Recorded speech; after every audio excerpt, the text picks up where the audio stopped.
Raquel Roselani, the circus is mine. Well, someone's always sicky and we're on Hawaiian time. Four little monkeys, no chance to unwind. And my coffee's gone cold for the 99th time. Da da da da da da da da. Have you ever messed up something so badly as a mom that your chest physically aches and your kid actually handled it better than you did? Hi friend, I'm Raquel, mom of four, queen of laundry piles, and proud member of My Coffee is Cold Again Club. If motherhood feels like a circus, welcome to the tent.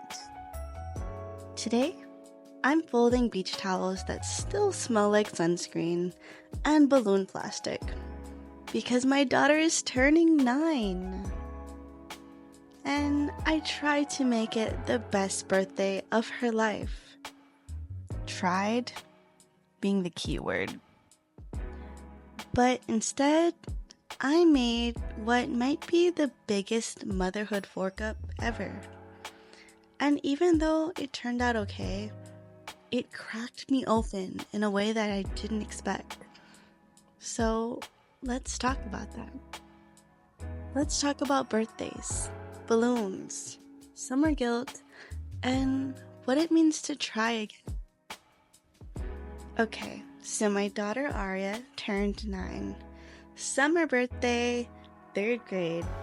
Her whole life, her birthdays have been special, but quiet.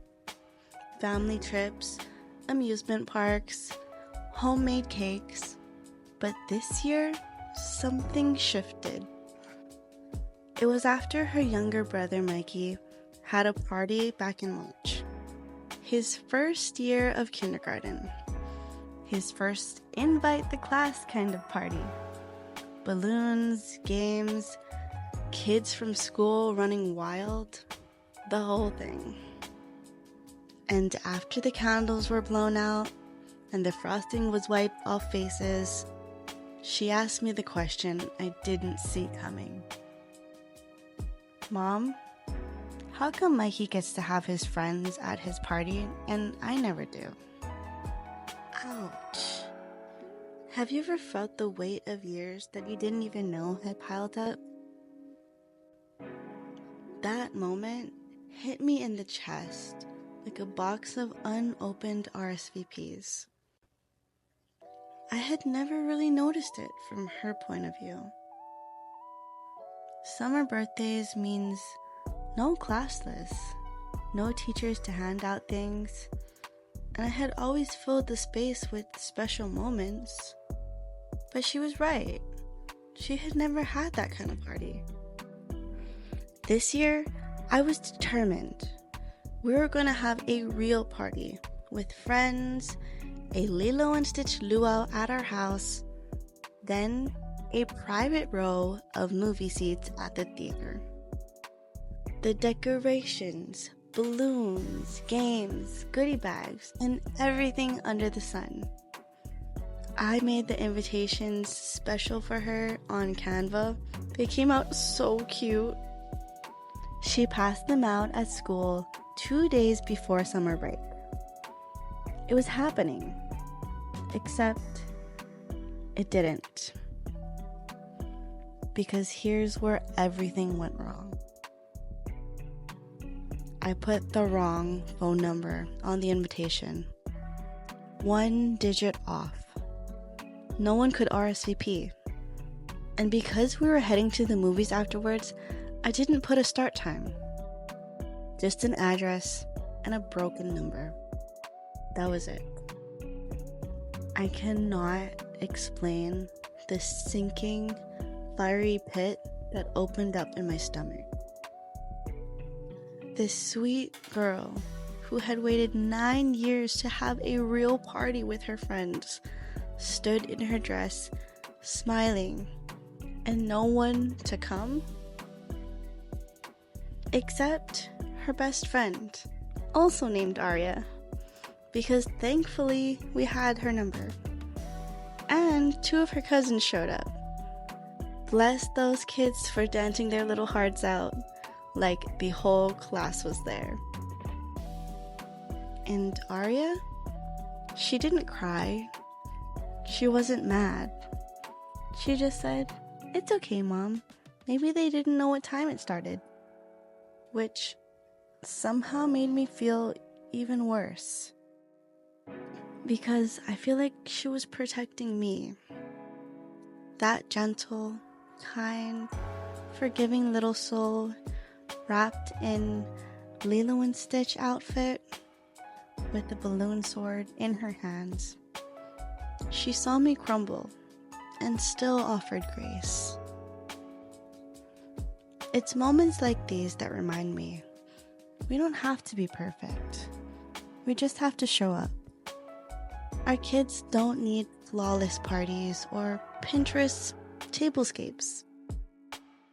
They need our effort, our love, and sometimes our messy attempts. Here's the truth I keep learning over and over again. The house doesn't need to be spotless for your kids to feel love. They remember laughter, not laundry. And in this case, they'll remember the balloons, the cousins, and the cake, not the guest list. I swear, between trying to make everything perfect and forgetting the number, I felt like I was hosting a surprise party that was even a surprise to the guest. So even though the guest list didn't turn out the way we hoped, I had a backup plan that actually worked. Balloons. So many balloons. One of my best birthday hacks. Seriously, write this down. It's just balloons. They are magic. They cost practically nothing, and they make any party feel like a celebration. Back when my oldest two were toddlers, I'd fill up an entire room of them, like covering the floor level. And the kids would go wild, running, kicking, flopping into the sea of plastic latex like it was a Disneyland. But this year, I got creative. We have a trampoline in our playroom because we live in Vegas and it's too hot outside to exist after 10 a.m. So I tossed 100 balloons into the trampoline. Best decision ever. They jumped, they bounced, they threw it in the air, tackled each other in the best way possible. It was chaos. It was loud. It was totally a hit. Honestly, I might start putting balloons in the trampoline just for funds, birthday or not. And for the first time that day, I could breathe. Because even though it wasn't what she imagined, it was still fun. It was joy. It was silly, but it was hers. I think as a mom, we carry this pressure to make every birthday look like an Instagram carousel. Matching napkins, themed cupcakes, activity plan down to the minute. But here's what I learned. You don't have to spend a lot to make something feel magical. Kids remember fun. They don't measure effort in dollars. Sometimes the thing that brings you the most laughter is a $3 bag of balloons and a special place to bounce. Okay, let me tell you how I pulled off this party without losing my forking mind. First off, party packs. I found a $15 set that came with everything. Cake toppers, table covers, birthday banner, stickers, and little themed accessories for goodie bags. One click, done. Then I went full mom mode at the dollar store. Summer cups, leis, tablecloths, inflatable beach balls, decorations. Basically enough stuff to look like we robbed the party supply store for under $40 and a dream. Oh, and let me just throw myself under the bus real quick. Because it was 100 degrees here in Vegas, and I made the brilliant decision to leave the helium balloons in the car. By the time they got home, they were half deflated. Sad, wrinkly, wobbly little reminders that heat is not your friend. So yeah, note to self, do not let your party supplies die in your roasting trunk. Honestly, they looked like they partied harder than the kids did. Those balloons were like, we gave it our all, but this car ride was our final performance. Now let's talk about the cake.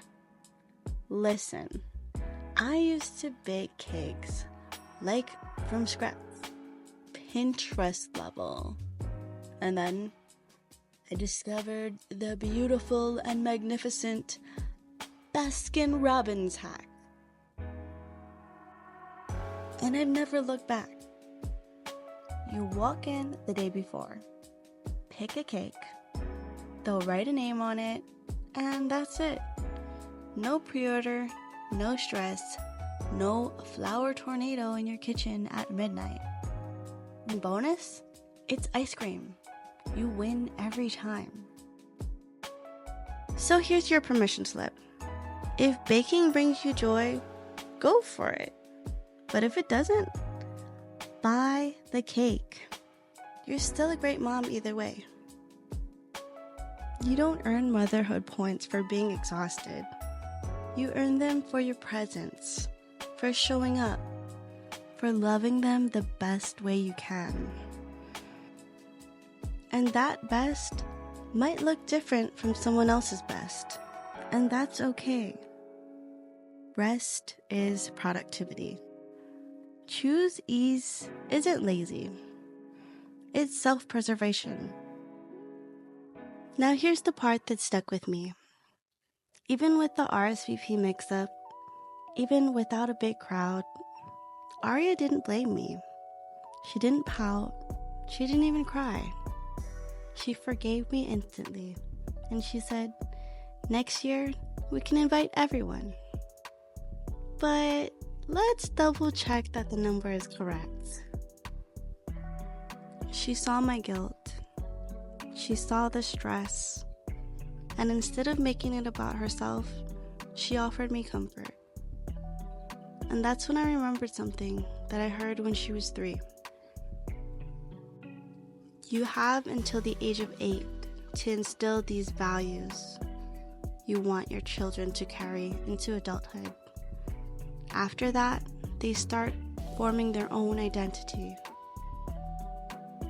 They listen less and they watch more. So from ages 3 to 8, I try to teach her everything that I wish someone had taught me. Age appropriate, of course. How to be kind to others and do the right thing. How to let things go when it's not that important. What is important and what matters. That money isn't everything, but knowing how to maintain it is. That friendship comes in layers. Some people are like leaves on a tree. They're here for a season, and it's okay to let them go. Some people are like branches. Maybe they seem like your friend, but when you really need them, they might break. And some people are like roots. Those people will stick around thick and thin no matter what. And how to identify those people? I told her the Medea version when she was 7, and now she tells it back to me sometimes. And honestly, I've met adults who couldn't handle that situation with as much grace as my 9-year-old did. Meanwhile, I was the one sobbing behind the balloon arc, like a dang banana. When I look back on this birthday, the one I tried so hard to get right and still kinda got wrong, I see something hidden in all the balloons and the chaos. I see grace. Not just hers, but mine too. I showed up, I tried, I made mistakes, I fixed what I could, and I let the rest be enough. Because here's what I know. Our kids don't need us to be perfect party planners. They need to see how we respond when things go sideways. Do we yell at ourselves, blame others, fall apart and stay there? Or do we say, that sucked, let's pivot? Do we model resilience, kindness, and humor, even when the helium dies in the hot car? And I realized this year that the birthday wasn't about the party. It was about her. And about me learning to let go of perfection while holding tight to purpose. She wanted to feel included, and I wanted her to feel celebrated. Even with everything that went wrong, she knew she was deeply loved, and that's what counts. Here's another one I keep repeating to myself lately. You're allowed to grieve the version of you that had free time, and still be wildly grateful for the life you have now. Motherhood is a paradox. You can love your kids so much it aches, and still mourn your old self a little. You can cry over party mistakes and laugh through them at the same breath. There's no manual for this. We're all just figuring it out one birthday, one mess, one balloon at a time. So to every mom who ever blew up 100 balloons only to leave the RSVPs behind, to every mom who planned and pivoted and pulled a party together with zip ties and a $5 bill, to every mom who thought she ruined everything, but her kid still smiled at the end of the day, you're doing better than you think. That moment you thought you failed, it might just be the memory your kid treasures for years. Not because it was perfect, but because you were there and you loved them in the middle of all of it. So next year, I will definitely get it right. We'll double check all of the numbers. We'll invite the whole class, and it'll be awesome. But this year, it was already good enough because her little 9-year-old heart knew what mattered most. And maybe mine did too. So, until next time, happy surviving!